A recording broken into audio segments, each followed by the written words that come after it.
Hi, I'm Lesley. I live in Michigan and I absolutely love my curry leaf plants. In fact, my kids have told me that maybe I love my plants too much.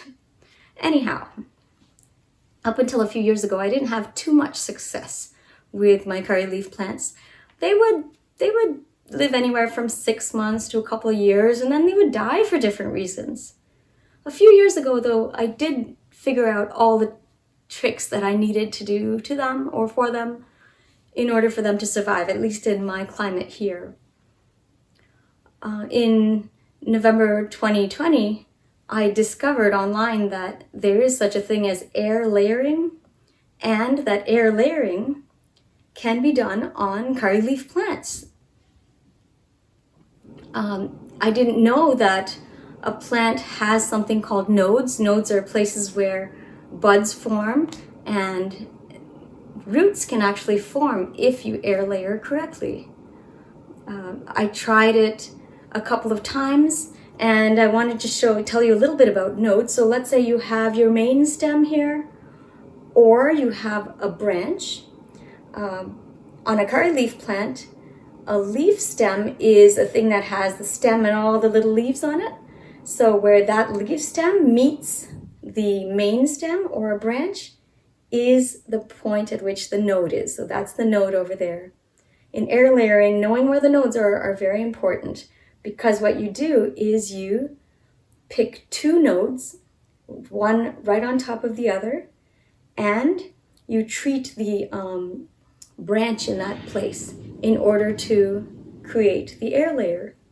Anyhow, I tried 3 attempts at air layering since November of 2020, and I had 2 successes. The first one didn't work out so well because I wasn't patient enough with allowing the roots to grow.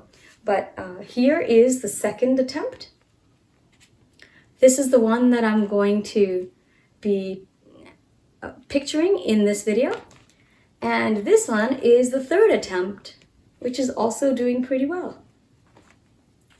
Both of these air layers came from this plant right here, which is about 5 to 7 years old. And it's doing very well, and it probably can produce many more air layers if I wanted to try again. So I hope you enjoyed the upcoming video. If you have any questions, feel free to post them in the comments and I will be happy to answer them. Take care and hope you enjoy. Alright, let's get started with the materials that I used.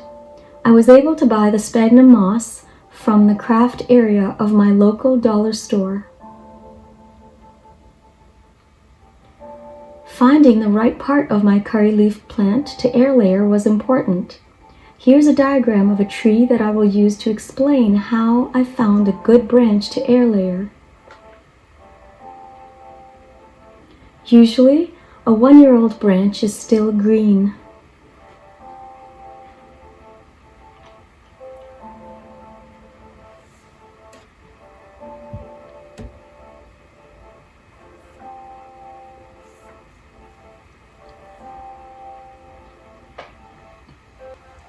This is what my curry leaf plant looked like back in February 2021.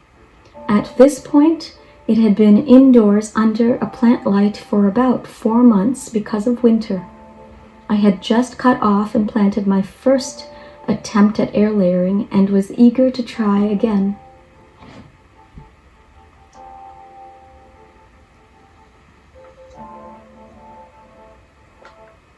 I'm not sure if it's too clear in this close-up, but notice the branching going on above the red circle.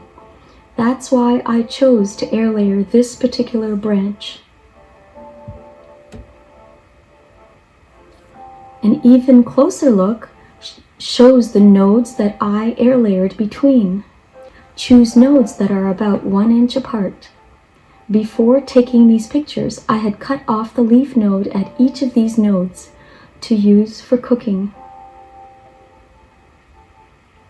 Here's a diagram to show you how air layering is done. After choosing the area to air layer, use your blade to cut a circle around the branch under the top node and a circle around the branch over the bottom node. With each circle, make sure to cut into the bark until you touch wood. Then, use your blade to connect the two circles. Once connected, peel the section of bark away.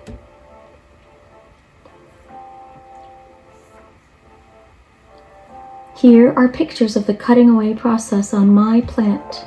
It is good to know that xylem and phloem are conducting and supporting vascular tissues on a plant. While xylem carries water and nutrients up to the stems and leaves, phloem transports food produced by photosynthesis from the leaves down to the other parts of the plant, therefore encouraging root growth. The bark, which is the green layer that is being removed here, houses phloem. During air layering, the phloem is unable to transport the food all the way down to the roots of the plant, so instead, it forms roots at the top node.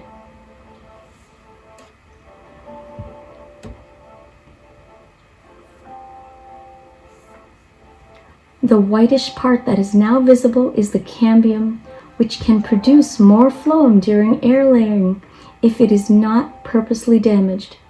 It is necessary to scrape at the cambium with a blade to damage it before moving on to the next step. Here's what it looked like after being scraped. Now coat the entire area in rooting powder. Carefully cover the area with moist sphagnum moss and plastic wrap.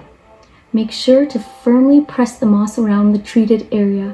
While doing so, try not to disturb or move around the moss too much, since the rooting powder will wipe off. Use the twist ties or string around the top and the bottom of the plastic wrap to ensure that it is as airtight as possible.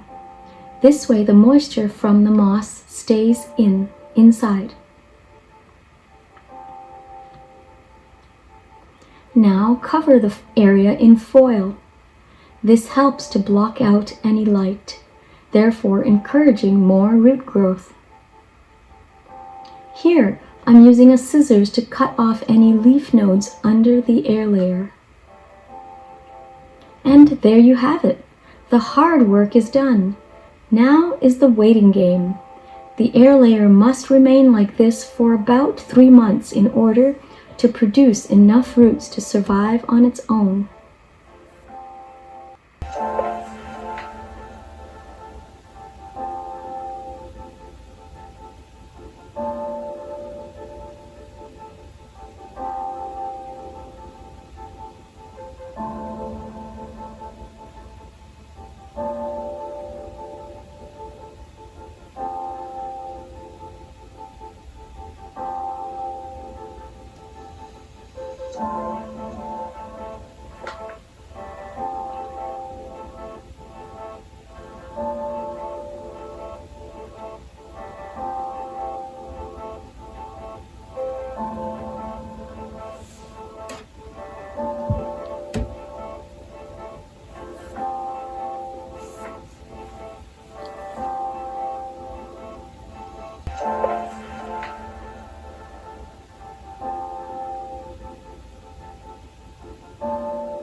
As you can imagine, I felt super excited to see this little plant with its little roots.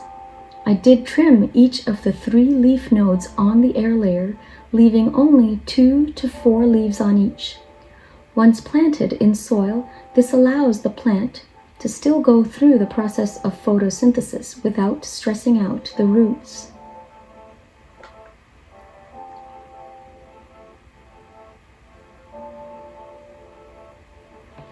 This soil mix has worked very well for all of my curry leaf plants. Osmocote is a flower and vegetable slow-release fertilizer that is available at garden centers and nurseries. Here's what the air layer looked like as soon as it was planted. Since it had warmed up outside, but it wasn't too hot out there yet, I left the plant out in the shade of some other plants for about a week or so. If you are interested, I keep my curry leaf plants on the west side of my home, which happens to be my backyard. After about a week of shade, I moved the plant into a sunny area. During this time, I was careful to make sure that the soil never got too dry.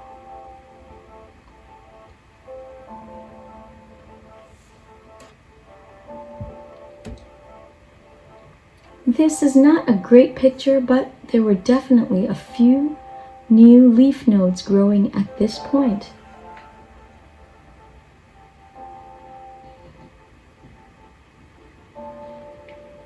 There is no denying that there is a lot of new growth on the air layer at this point.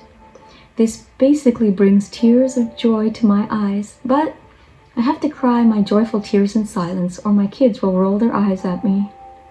So, this second attempt at air layering was a great success, and so was my third attempt, as you saw at the beginning of the video.